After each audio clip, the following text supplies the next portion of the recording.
make a decision that, hey, I'm going to be a certain way.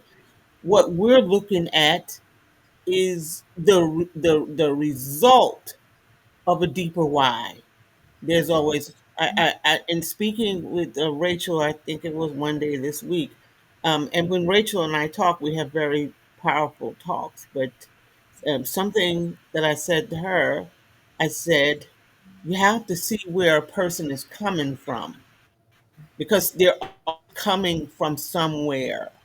Where you see the person may just have been a destination, but you have to understand that they got to that destination for a reason and they're coming from somewhere.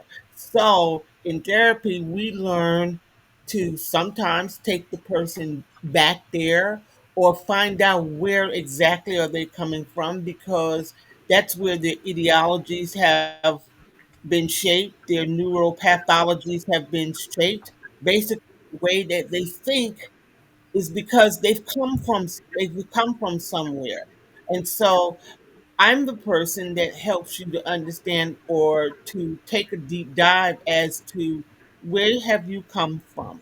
Basically, where have you come from? And I know that may sound simple because somebody might say, okay, well they know where they came from. No, not necessarily. Not necessarily they don't know where they came from. We have all come from somewhere.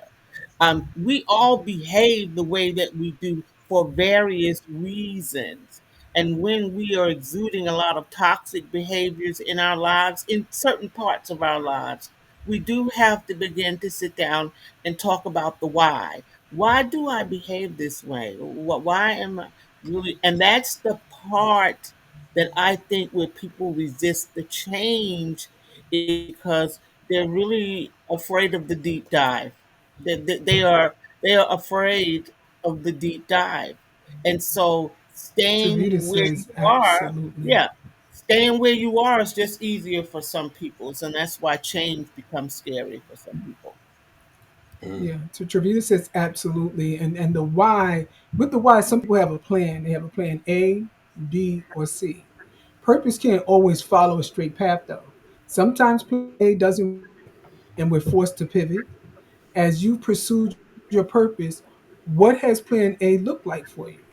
And then life didn't go as planned. How do you adapt with a plan B or C without losing sight of your calling? I How, everybody, I believe, comes up with their plan. Yes, Shayna. uh this is So, Bobby. I oh, I'm wanted sorry, to Bobby. bring I wanted to bring in something from our work